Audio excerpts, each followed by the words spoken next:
Wall Street, Willie. Some time ago, when we talked about yield, you said something about dividend yield. But what is dividend yield anyway? Dividend yield is the rate of return you get through dividend payments from a stock at its current market price. It is expressed as a percentage, just like interest rates. Well, how is dividend yield calculated? The dividend yield is the dividend amount divided by the prevailing market price of the stock. For example, if the dividend payment for a stock is $5 and the current market price of the stock is $100, the dividend yield is 5 divided by 100, which is 5%. Is the dividend yield only for stocks, or can it be there for all securities too?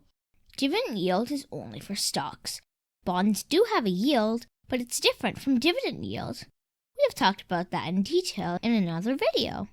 Well, do all stocks have a dividend yield, or do only some? All stocks that pay a dividend have dividend yield, but not all stocks pay a dividend. Does dividend yield change, or does it stay the same over time? The dividend yield changes from time to time because the stock price changes frequently, and the dividend amount also varies. So, is dividend yield the rate of return I get from my stock investment? You can make money from stock investments in two ways. Way number one is through dividends. Way number two is through stock price appreciation. So, the dividend yield is only one part of the return you get and does not represent the total return from your stock investment. But remember, if you already own a stock, your dividend yield depends on the price at which you bought the stock and not the current market price. Let's say the dividend amount for a stock is $5 and you bought it at $50 and the current market price is $100.